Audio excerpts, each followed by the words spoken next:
coach, you must be very happy with what transpired tonight. Nothing really went wrong, except maybe for the injury to Mziwakhe.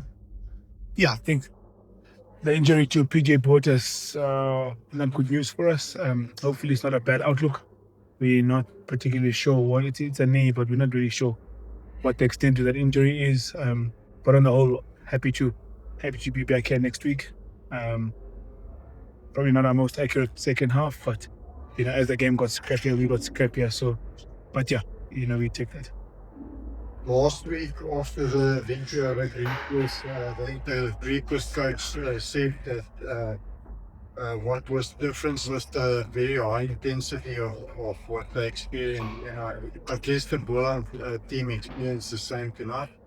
Yeah, I think for Boland also would have been their first game at altitude. If you think they played all the three franchises down at the coast, played Pumas at the low veld, so that altitude one makes a difference. We try to sort of make it count from a tempo point of view. We got a drought in the first half, maybe perhaps, again, like I said, maybe inaccurate in the second half, but, again, we take it. How do you get the team psyched up for it? Yeah, I think the second half tells a story. It was my best second half. But yeah, we did what we needed to, and then that's just win the semi-final. And then you can fight all you could with everything that you can to get a trophy next week. So, congrats for making another final. It's your second final in 2 years. Yeah, I think one, good for the franchise to get into two Currie Cup semi-finals. I can't remember the last time that's happened, so I think that's something is something to write home about for the Lions. Hopefully we can tell a different story next week. And hopefully the team learned from their mistakes last year and they won't make the same mistake this year. Yeah, all we can do is hope. Don't you have a message of Joe who came out today and leading up to next week? Yeah, good. With your support? Love the support. I think the stadium engagement is really good here. So just an encouragement for the Joburg people to, there's no test match rugby next week, so we're the only rugby game on.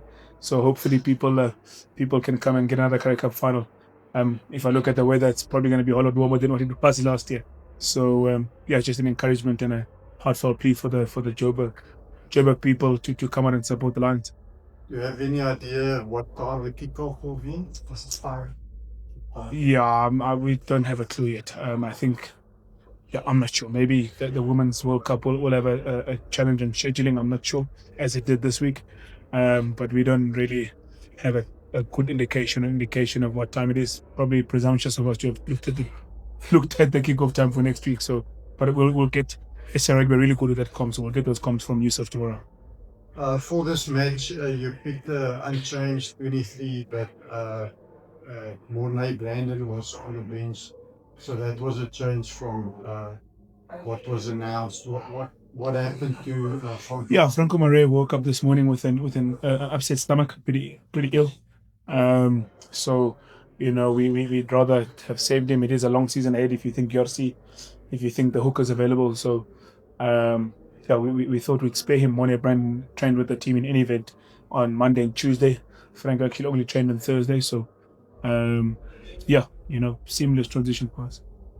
So, as we did some things like you could say, for the election today, one of the performance, I'm sure you're also reading performance, particularly in the first half. What are your thoughts about your performance, particularly in the first half?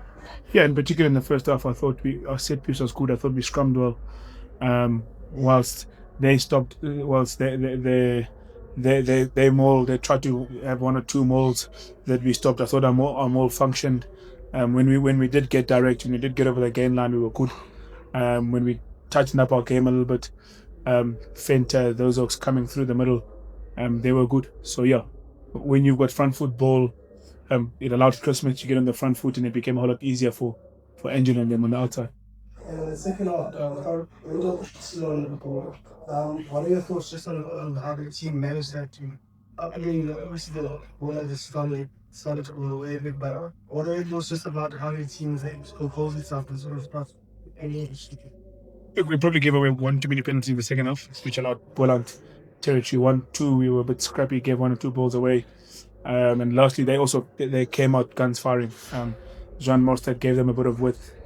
And they played it almost like the yellow card governed them a little bit, and they played quite nicely. Just in terms of balance, the game last first top overs was outstanding. Second half, not so good. Well, not so good. I mean, we still playing as sports, but just in terms of looking forward to the final US, what are your thoughts on how the team developed balance? Yeah, I mean, we had, I think, 4 22-meter entries in a row. In the second half, they didn't convert. Chris Smith knocked the ball on the other side with Angelo. The other two now run away from you. So I think the challenge is if you take even half of those, the second half goes a whole lot better. But if you miss 4 in a row, that's a challenge, and that's something we'll have to get at and fix before next week Saturday. What's the mindset going into a final? Today was so expensive today, quick. Lots of tries. Does the mindset shift from to a final or into good time? Yeah, I think, similar to last year, we're going to live and die by identity. But rugby is rugby. You can't move away from the stuff that's important. Set piece, legit defense, good discipline, accurate kicking game. Those type of things. And then, we'd be amiss to not play to our strengths.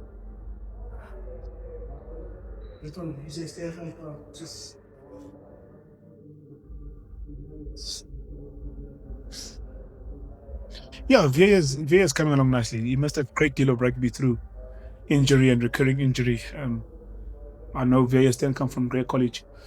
He captained Grey College, and he was touted as a real prospect, but injury really set him back for about a year and a half. And for him to play, I don't think he must have gamed this Currie Cup. And for him to play 6-7 games in a row, it's healthy for him, and we can see him coming alive. 1 or 2 errors he'll fix in his game, but I think he's starting to find his form and play with more confidence.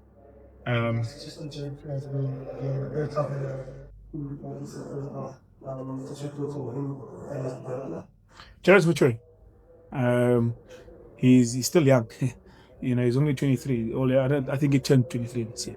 So Jared is still young. He's maturing, but the amount of minutes he's putting, the effort that he's putting is commendable for him, and I think he'll grow. And what he gives us is versatility. He can play 6, 7, and 8 with equal aplomb. So, we took off Fenta, we took him to 7 this now. He started at 6 somewhere in the junior season. He started at 8. He's a good ladder jumper. So he's got good skills. And as he matures or as he gets older and the more games he plays, he'll be sharper for it.